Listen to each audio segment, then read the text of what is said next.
Anthony, commiserations. Thoughts on the match? Actually, I won a couple of frames yesterday. There was a frame in particular that I took a red. I was 59 ahead. I took a red into bag 2 and I had a straight red into the middle. I only needed the red. I don't know why. For the life of me, I took a red into the corner. So that should have been a frame that I'd have won. And then I missed another one. I got myself in a nice long red, black red. I missed a black off the spot. So it was 2 frames yesterday that I could have won, but and obviously the match ended up really close, so it could have went my way. But he's some player. He's just a class act. And is that the difference then? When those little moments happen, a player like Ding, those elite players, they're just ruthless and take advantage. Yeah, when he was getting in, his cue ball control was so good. He's just on an absolute string, and mine's isn't the same standard. But to be honest, I didn't think I played that bad. I felt so comfortable. I'd say out of the 5 times that I've played here, that's by far the most comfortable I felt.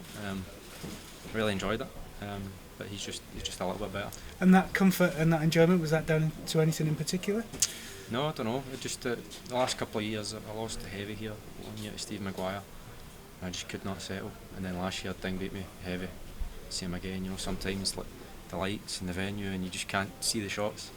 But this year I felt so comfortable, and like I say, I don't think I played bad. I didn't make a fool of myself, but same again, he's just a wee bit better. But the way you came back this morning, and the way that you had him, searching at the end to get over the line, that must give you some real positivity to take forward as well. Yeah, I felt like a couple of games, a couple of doings in the past year, as I've mentioned, and sort of gave up a little bit towards the end. So even when it went 9-5, I know I'm probably going to get beat, but I thought just play one frame at a time, just try, just don't give up again. Just try and see what happens. Try and put a bit of pressure on. And I got a couple back, but in the last frame it could have maybe gone anyway. I mean, I potted a long red, didn't quite get in the black, but I played a bad safety in the green. Should have played the brown, and he's nailed me. As soon as I played the green, I played such a bad shot, and I knew I was getting nailed, and it was a tough one to get out of, and he made a good break. And people talk about, in terms of Judd Trump, Ronnie O'Sullivan, Neil Robertson's kind of the form players and the 3 favourites for the title, but where would you put Ding in that mix-up as well?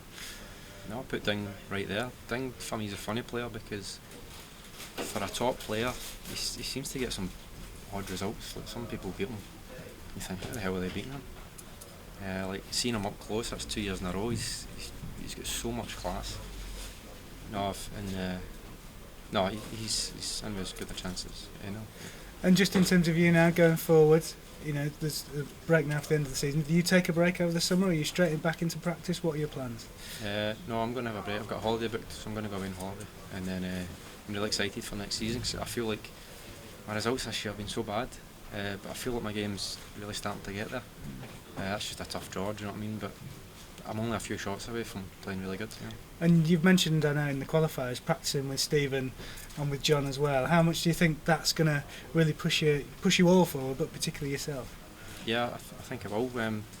That match there, even though I've got beaten, it's gave me a lot of encouragement because I know how good I felt. And like I say, just a couple of shots here and there. I mean, it's ended up a tight match.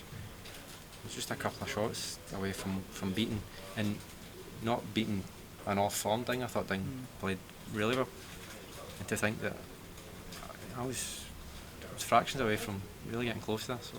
And having that enjoyment back and that real pushing it close, that must also spur you on for next season as well. Yeah, that's what I'm saying. I'm looking forward to a little rest, but looking forward to get back into it as well and just keep up the good work that I'm doing on the practice table, because if you plant the seed and keep watering it, keep giving it sunshine, it's gonna grow. And just in terms of John as well, practicing with John, where's his game at the moment from what you've seen, and runner-up here in the past 2 years? Well, I think the 2 defeats have kind of hurt him, and I think this season he's just been a little bit cheesed off, and he's got the class. I mean, he might be in a bit of bad form, but if he starts feeling it and he starts getting on it, he's in, like I say, he's got the chances anyway. Brilliant. Cheers, Christian. You mentioned John there. He spoke about the beneficial of getting out the house and having the sort of club environment. So just talk us about that the last couple of weeks. Yeah, it's been good because John was practicing in his house. Stephen had his own little bit, I had my own little bit. And I've been kind of struggling to practice as well. It's not really been feeling inspired. But now that we're together, I'm getting up in the morning, looking forward to getting in.